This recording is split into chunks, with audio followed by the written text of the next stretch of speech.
everyone, this is Jan Peterson. We're going to be talking about building your customer list today through opt-in marketing.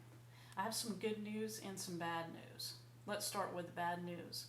There are many small to medium-sized businesses who are getting great traffic, meaning a lot of unique visitors, but, and this is a big but, they are letting thousands and thousands of potential customers wander about their site without talking to them, offering them guided direction, or a reason to come back. If you have the traffic, you need to capture their attention. Sounds simple, but less than 50% of businesses know how to do this well. I like to think of a website as a funnel to help my customers get what they're looking for.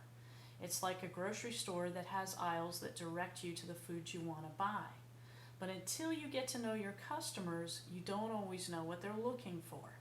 Is it fresh veggies and fish, or is it microwave dinners and cupcakes? How do you find out? Well, ask them.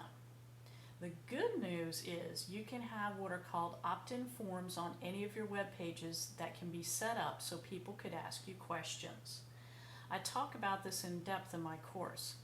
It's important how you create your opt-in box to get the maximum number of people to sign up, and then knowing how to handle and manage their information to maximize the business relationship you create with them, which is another way of saying how successful you will be in generating profits from your customer list.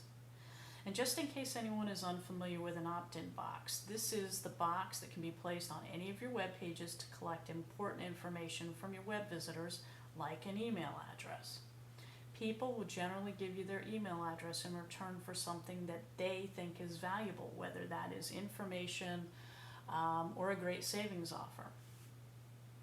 I like to collect very targeted information from people who visit my website. So I want to talk potato chips to the people who want to buy potato chips and veggies to the veggie people. So I might have different opt-in forms depending upon what their interests are. Does this make sense? Now, to take it just a step further, it makes sense that I would talk steak sauces to my steak people, but I wouldn't think about talking cupcakes to my low-fat yogurt crowd. The crossover would be minimal, and I might lose customer interest that way. I think one of the biggest reasons companies fail to gather customer information or build a list is that A, they don't know how to do this effectively on their websites.